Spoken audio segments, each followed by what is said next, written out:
Good morning everyone, very good morning সবাইকে। আজকে তাহলে আমরা সলিউশন চ্যাপ্টার নিয়ে আবার চলে এসেছি, মানে ক্লাস 12 অ্যান্ড রিপিটার্সদের জন্য যে সলিউশন চ্যাপ্টারটা আমরা পড়ছিলাম সেটারই আজকে পরের টপিক, মানে ideal solution and non ideal solution অবধি আমরা পড়েছিলাম, তার পরের পার্টটা কিন্তু আজকে ডিসকাস করব। চলো তাহলে শুরু করা যাক।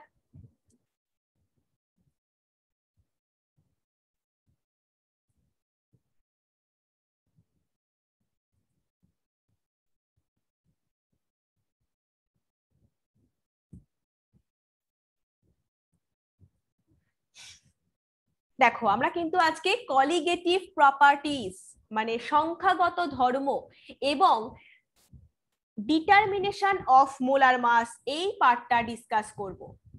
Colligative properties and determination of molar mass. ঠিক আছে, চলো তাহলে শুরু করি।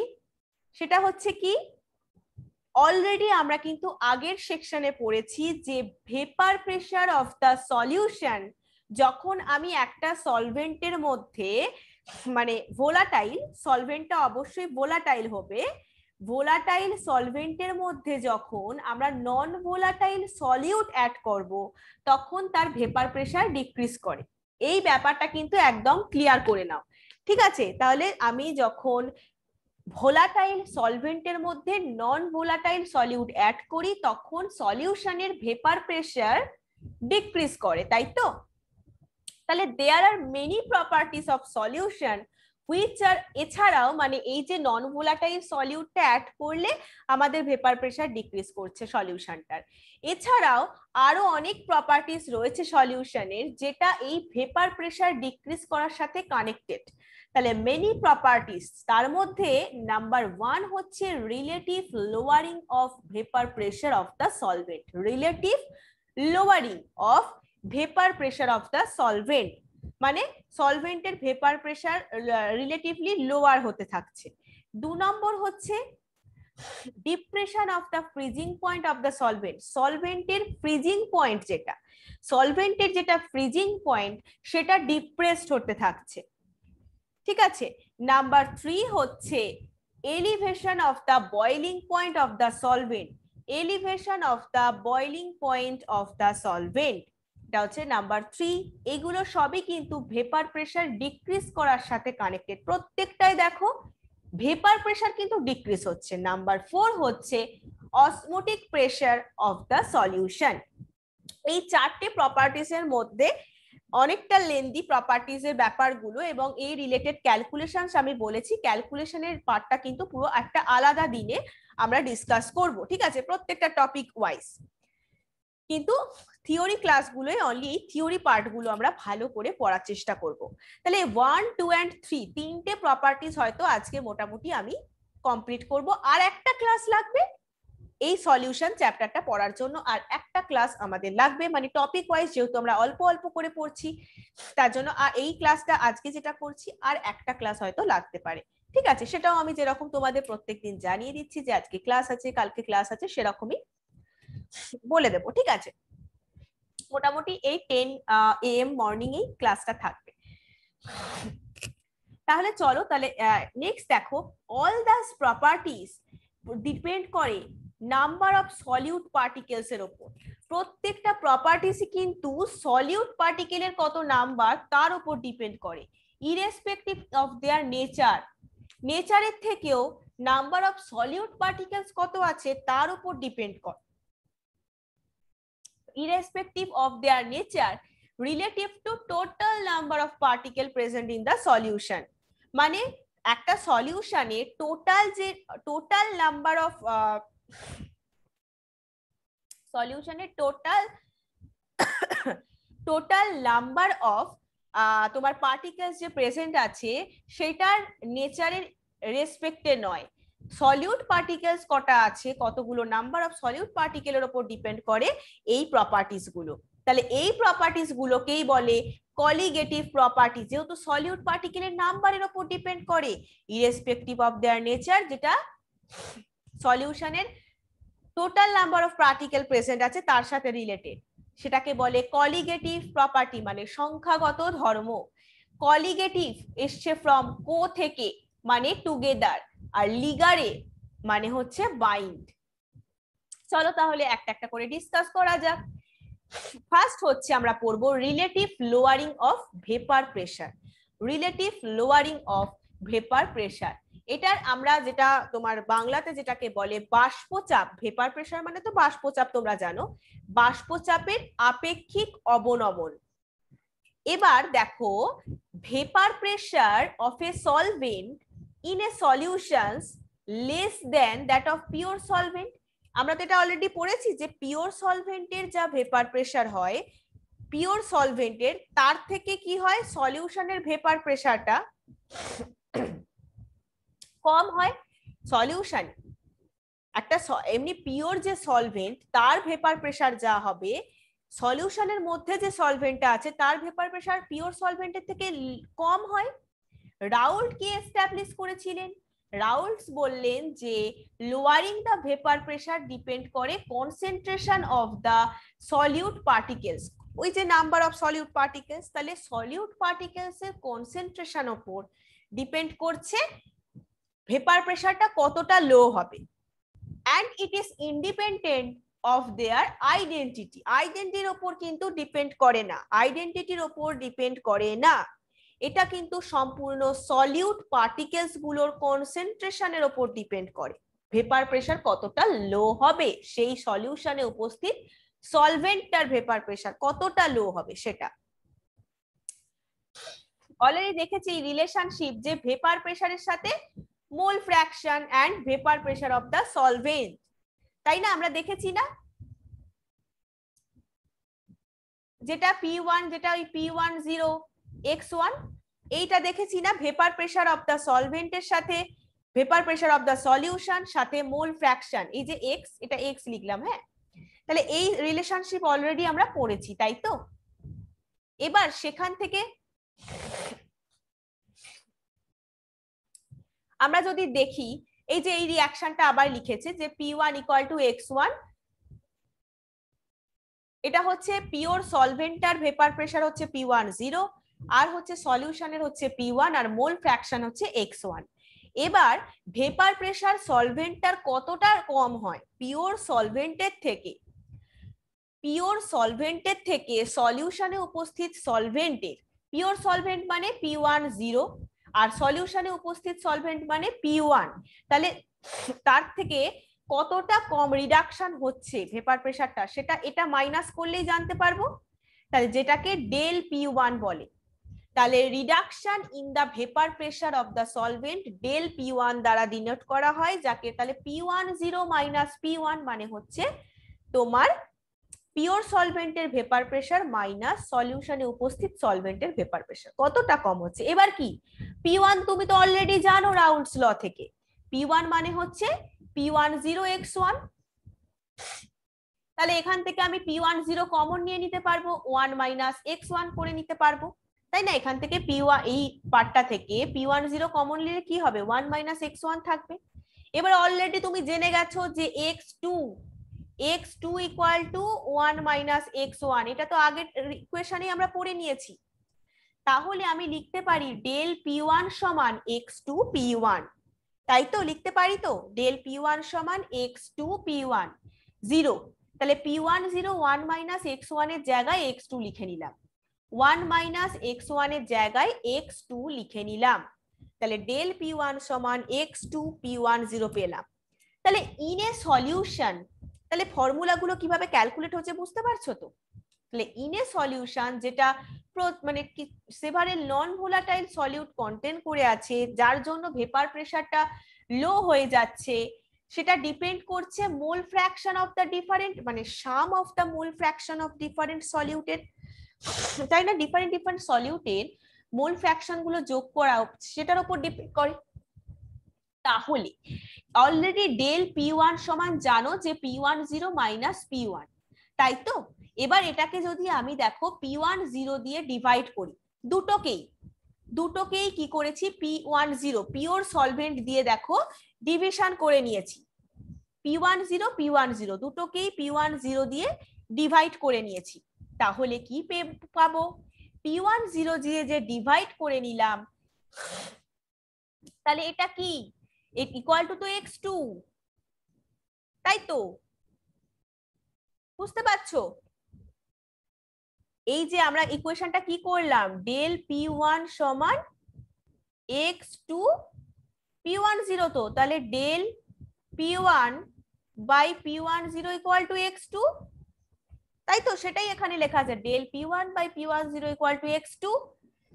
তাহলে p1 0 মাইনাস p1, যার মানে ডেল p1, তাহলে একে যদি p1 0 দিয়ে করি তাহলে তুমি x2 ইকুয়াল টু কি পেয়ে গেলে, p1 0 minus p1 by p1, এটা মানেও x2 হচ্ছে, তাই না? ইকুয়াল হচ্ছে। ইকুয়েশনটা এইভাবে লিখতে পারি তো? তাহলে আবার ভালো করে বলছি, দেখো তাহলে expression of the left hand side on the equation, যেটাকে বলে relative lowering of the vapour pressure, is equal to the mole fraction of the solute. ওই যে সলিউটের মোল ফ্র্যাকশন x2 এর সাথে সমান হলো তো। Relative lowering of vapour pressure এটা ইকুয়াল হলো কার সাথে, মোল ফ্র্যাকশনের সাথে, x2 এর সাথে। তাহলে অ্যাবভ ইকুয়েশনকে আমরা আবার লিখতে পারি, তাহলে এখানে p1 0 minus p1 by p1 already x2 পেয়েছো। এই x2 মানে কি, মোল ফ্র্যাকশন কিভাবে বার করি, x2 হচ্ছে পিওর কম্পোনেন্ট অফ, মানে পিওর কম্পোনেন্ট 2 এর, তাই তো? 1 and 2 সেই ফার্স্টের দিকে ধরেছিলাম না, দুটো কম্পোনেন্ট 1 and 2, তাহলে কম্পোনেন্ট 2 এর জন্য মোল ফ্র্যাকশন x2 হয়েছিল। তাহলে মোল ফ্র্যাকশন কি করে বার করে, n2 by n1 plus n2, তো সলিউট আর সলভেন্টের নাম্বার অফ মোল,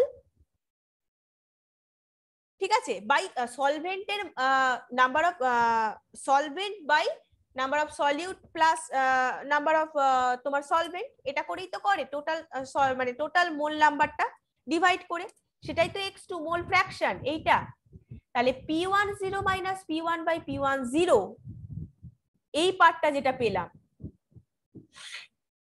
সেটা কি, তাহলে n2 by n1 plus n2, এইটাও লিখতে পারি। দেখছো তাহলে কোথা থেকে কি ইকুয়েশন চলে আসছে, দেখো।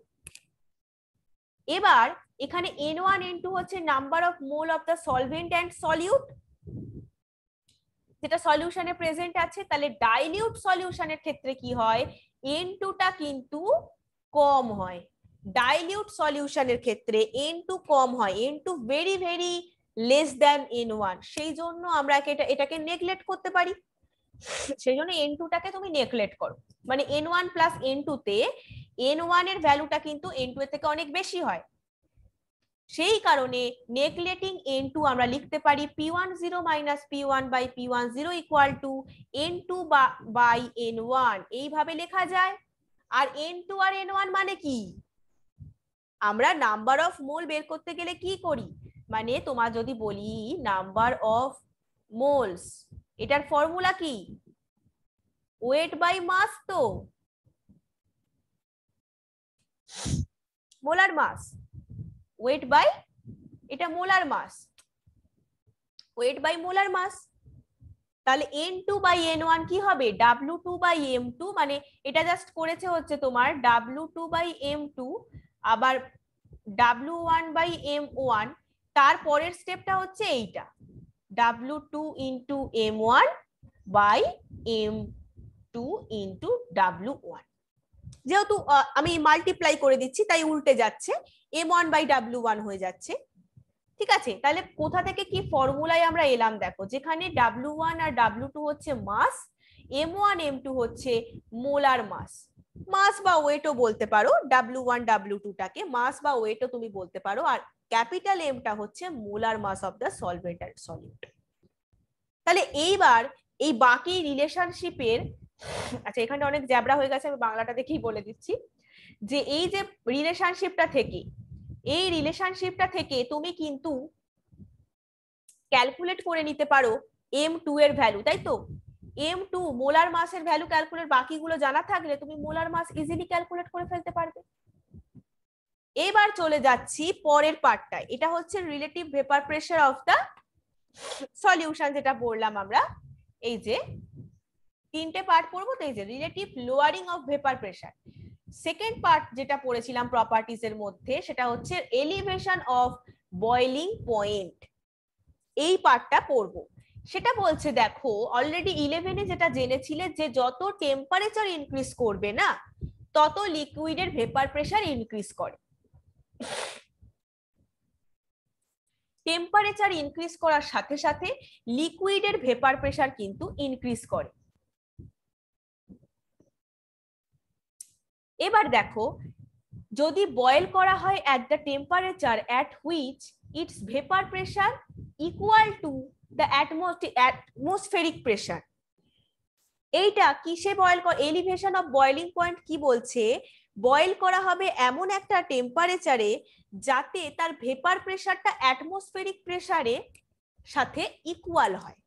ভেপার প্রেসার যা হবে, অ্যাটমসফেরিক প্রেসার মানে কত, 1 অ্যাটমসফিয়ার মানে 1.013 বার, এটা হচ্ছে 1 অ্যাটমসফিয়ার সমান। এবার তোমাকে তাহলে এমন টেম্পারেচারে বয়েল করতে হবে যাতে তার ভেপার প্রেসারটা এই ভ্যালুটার সাথে ইকুয়াল হয়। Because at this temperature water boils at 373.15 kelvin মানে 100 ডিগ্রি সেলসিয়াসে বয়েল হয়ে যায়। কারণটা কি, এই টেম্পারেচারে at this temperature the vapor pressure of the water is 1.013 bar মানে 1 atmosphere.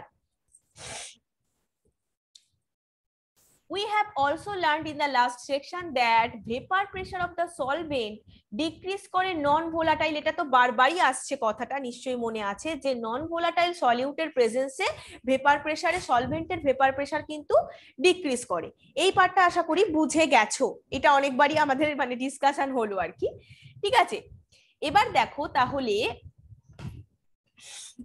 ফর এক্সাম্পল বলতে পারো যে vapor pressure of an aqueous solution of sucrose, সুক্রোজের জলীয় দ্রবণের vapour pressure less than 1.03 bar at 373.15 কেলভিন, এই টেম্পারেচারে 1.013 বারের থেকে কিন্তু কম হয় সুক্রোজেরটা।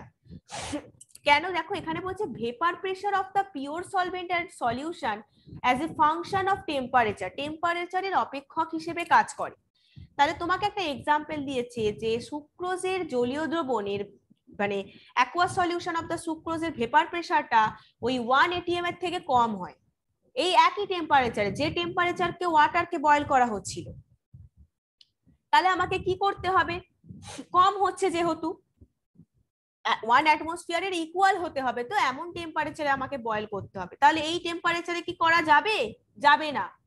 In order to make this solution boil, its vapor pressure must be increased to 1.03 বার। যদি আমি 1.013 বারে ইনক্রিজ করাতে চাই তাহলে আমায় কি করতে হবে, টেম্পারেচারটাকে বাড়াতে হবে।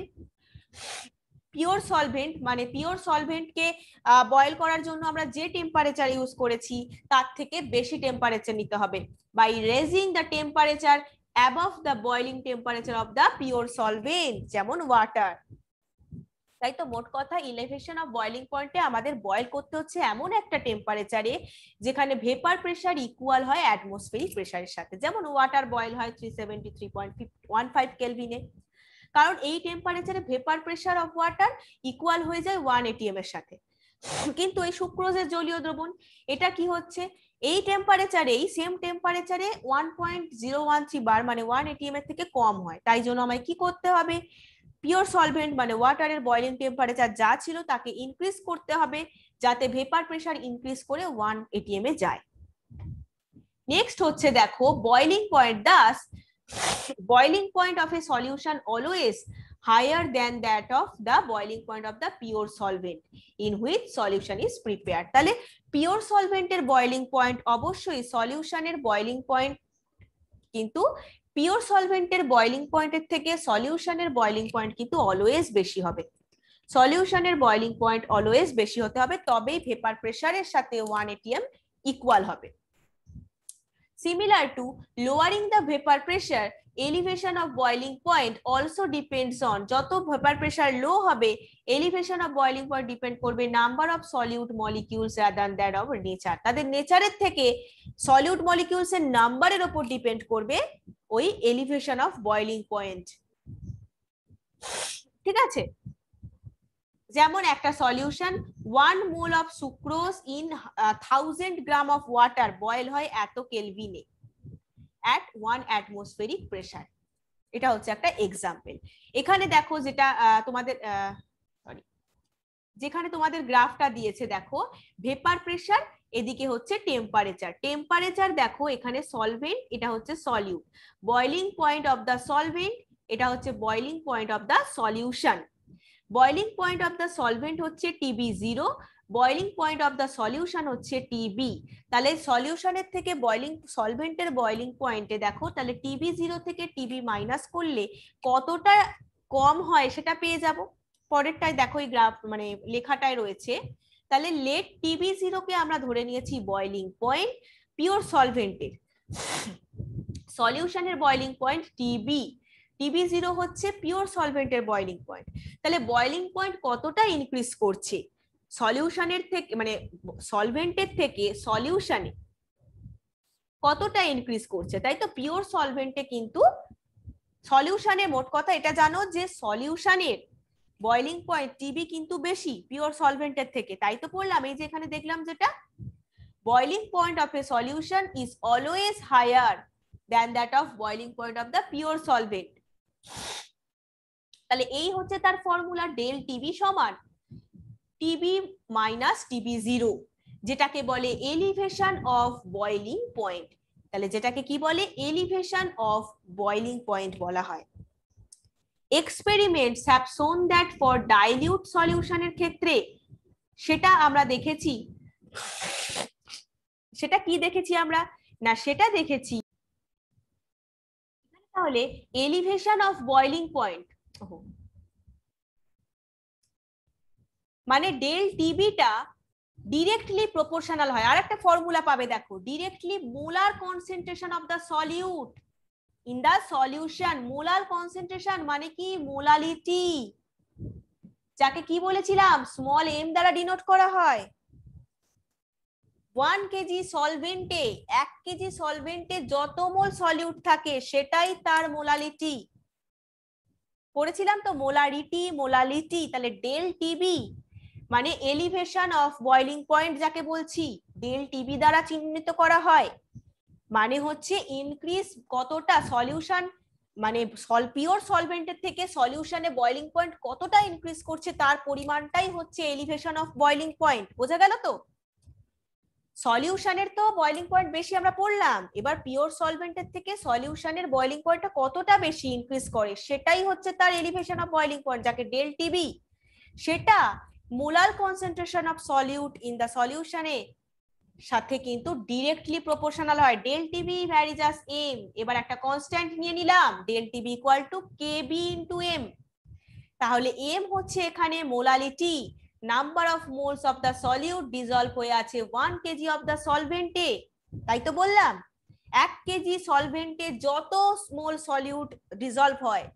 আর একটা proportional constant of proportionality constant নিয়ে নিয়েছি কেবি, যাকে বলে বয়লিং পয়েন্ট এলিভেশন কনস্ট্যান্ট অথবা মোলাল এলিভেশন কনস্ট্যান্ট বলা যেতে পারে, ইবিউলিওস্কোপিক কনস্ট্যান্টও বলা যেতে পারে। তাহলে এই পয়েন্টগুলো কিন্তু খুব ভালো করে মনে রাখবে।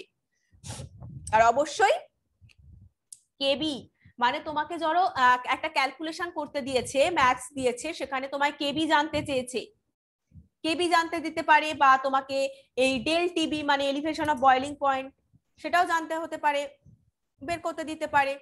তাহলে values of KB for some, মানে এটা একটা পরে একটা টেবিল আছে সেখানে দেয়া আছে, ভ্যালুগুলো মনে রাখা তোমাদের দরকার নেই। এবার সেই আগেরটার মতন যদি W2 grams of solute of molar mass M2 dissolve হয় W1 গ্রাম অফ সলভেন্টে, তাহলে molality M of the solution is given by the expression. আর আমাদের কেবি এর ইউনিট পড়বে kilo KG per mole, kilo KG per mole.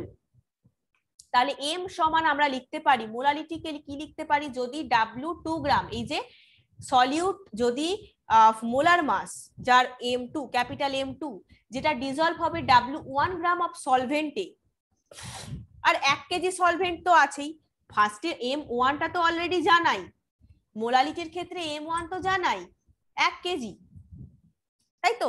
তাহলে এখানে আমরা যদি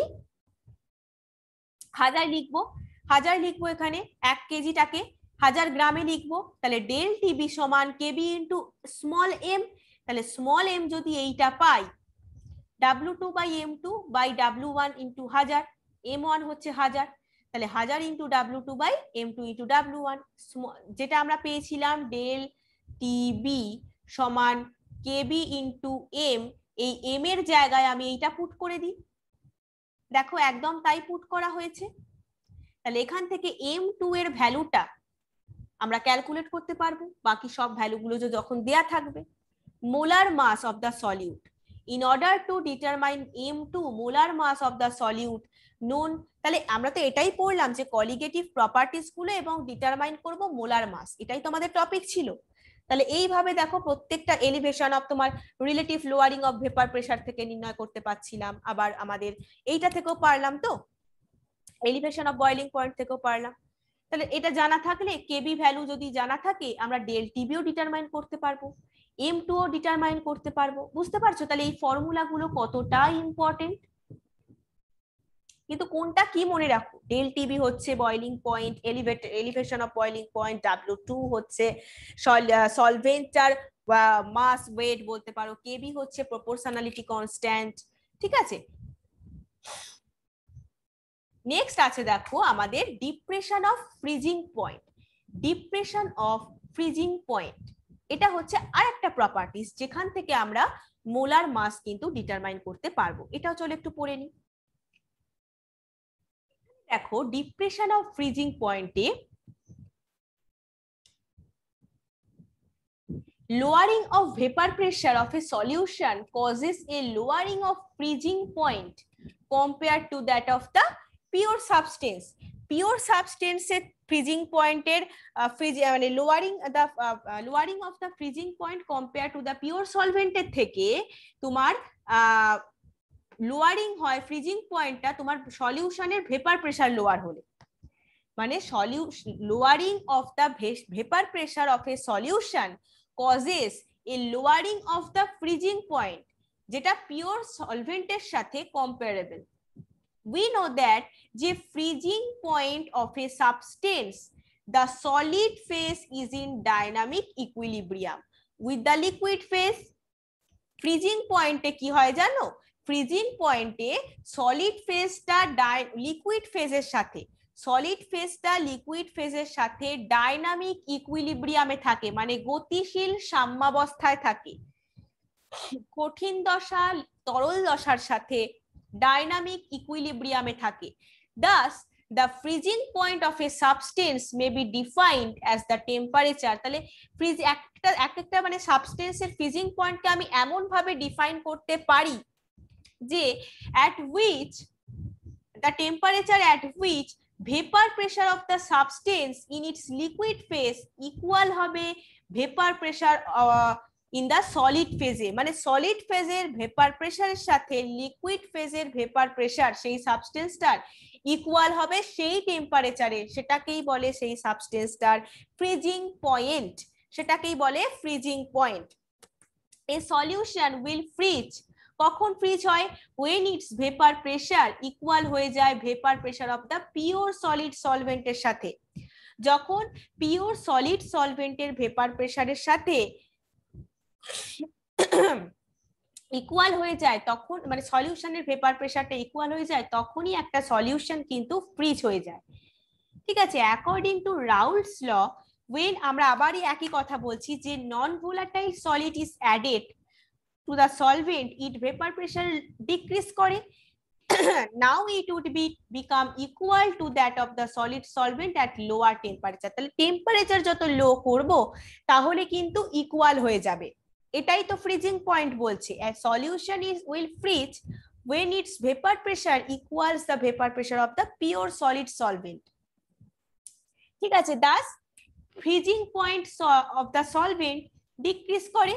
যদি লোয়ার টেম্পারেচারে সলিড সলভেন্টের ভেপার প্রেসার সলিউশনের ভেপার প্রেসারের সাথে ইকুয়াল হয়ে যায় তাহলে সলভেন্টের ফ্রিজিং পয়েন্ট কি হবে, ডিক্রিজ করবে। তো ঠিক আছে, এই পয়েন্টগুলো কিন্তু একদম খুব ভালো করে নোট ডাউন করো, খুব ভালো করে কিন্তু এইগুলো ভালো বলছি যে নোট ডাউন করো।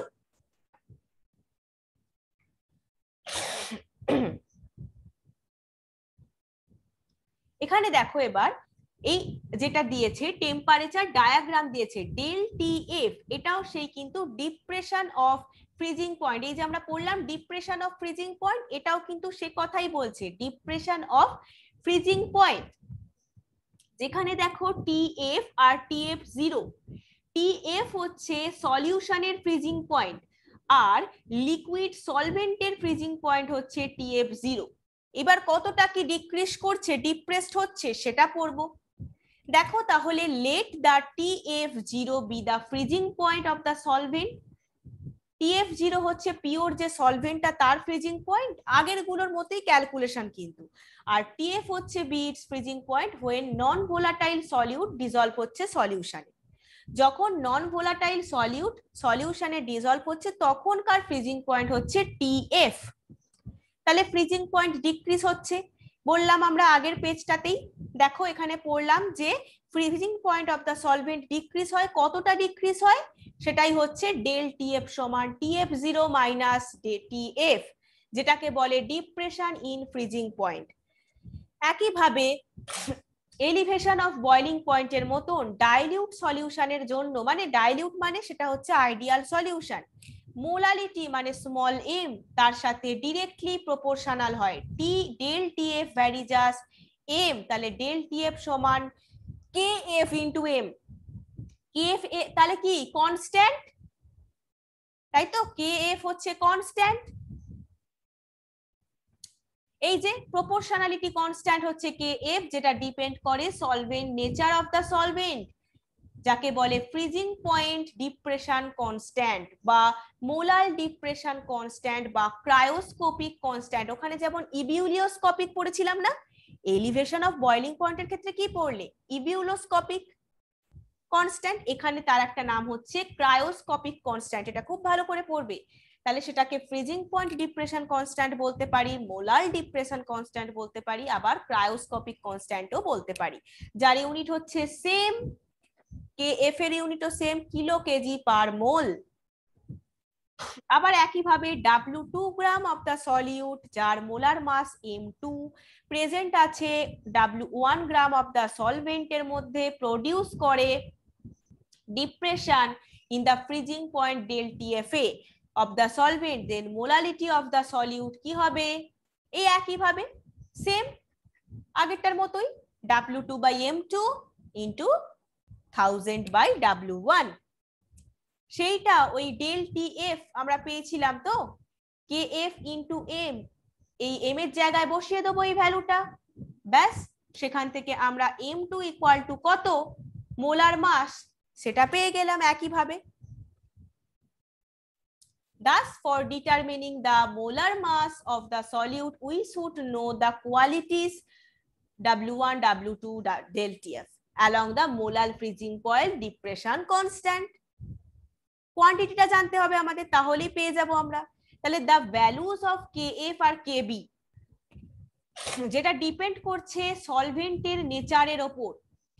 তাহলে এটা কোশ্চেন দিতে পারে এমসিকিউ তে যে কেএফ আর কেবি এর ভ্যালুটা কিসের উপর ডিপেন্ড করে, তাহলে values of KF and KB depend করে নেচার অফ দ্য সলভেন্ট। আর তাদের মধ্যে রিলেশনশিপটা দেখো, কেএফ আর কেবি, কেএফ হচ্ছে আর ইন্টু M1 ইন্টু TF0, এটা হচ্ছে ফর্মুলা।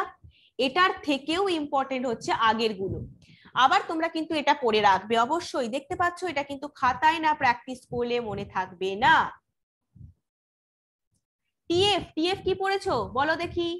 টিএফ আমরা পড়লাম হচ্ছে এই যে টিএফ হচ্ছে নন ভোলাটাইল সলিউট অ্যাড করেছি যে সলিউশনটায়, তার ফ্রিজিং পয়েন্ট হচ্ছে টিএফ, আর পিওর সলভেন্টের ফ্রিজিং পয়েন্ট হচ্ছে TF0। সেই রকম ভাবে দেখো কেএফ এখানে TF square by 1000 into del h, আর কেবি সমান টিবি স্কয়ার জাস্ট হয়েছে ওখানে এক্সট্রা আর কি। তাহলে here R capital R R M1 এটা হচ্ছে গ্যাস কনস্ট্যান্ট হচ্ছে ক্যাপিটাল আর, আর মোলার মাস হচ্ছে M1 সলভেন্টের মোলার মাস, আর TF TB ডিনোট করছে ফ্রিজিং পয়েন্ট, বয়লিং পয়েন্ট হচ্ছে কেলভিনে প্রকাশ করা হচ্ছে, আর এই ডেল এইচ এইটা রিপ্রেজেন্ট করছে ডেল ফিউজ এইচ আর ডেল ভেপার এইচ আর কি enthalpy of the fusion and vaporisation of the solvent. তাহলে দেখো এই ক্যালকুলেশন দিয়েও কিন্তু তোমাদের ক্যালকুলেশন দিতে পারে। সেটা হচ্ছে যে তোমাদের বাকিগুলো বলে দিয়েছে, তোমাকে M1 বের করতে দিল, এরকম হতে পারে। বা তোমাকে এই যে KB KF এটা বের করতে দিল, এটাও হতে পারে। তোমাকে জাস্ট দেখে নিতে হবে কি কি দেওয়া আছে।